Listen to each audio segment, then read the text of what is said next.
it does put the listener in not a precarious situation, but in a little more pressure to comprehend. We are kind of taking away the dessert. We're leaving them with just the soup, and that's a little, it's a lot to demand of your audience.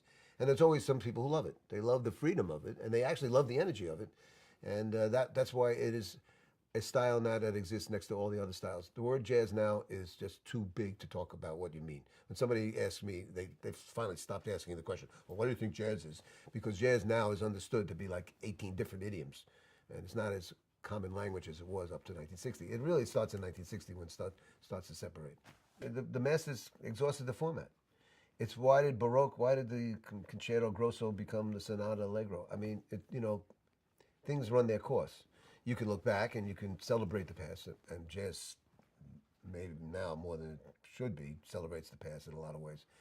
But you're in a position where somebody said something's got to change. And in this case, the history goes to Ornette Coleman, and Cecil Taylor, and a couple other names I can name, who came out in the late 50s and early 60s and said, we'll have another way of looking at this.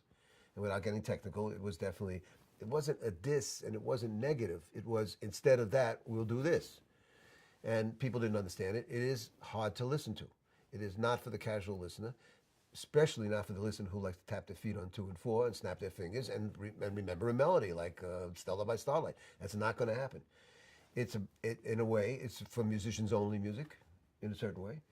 But it's also pushing the boundary of music relationships, because when we play quote free, and without being technical, we're really, in a way, it's more in the moment than when we play a tune that has an agenda because it has a chord cycle, or because I've had 15 versions of Stella by Starlight.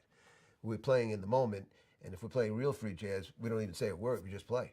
So we play off of everything that's happening right there. There's no agenda, and there's no music in front of us. In a certain way, it's very pure.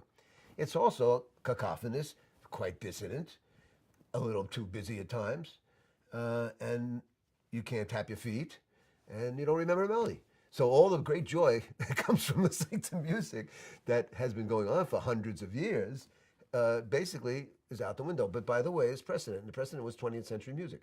Xenakis, Stockhausen, Penderecki, Ludoslavsky, these cats, especially Eastern European, I mean, they already were doing this stuff with, a 90-piece orchestra. And they were doing it in, starting to do this in 1911. I mean, that's Schoenberg.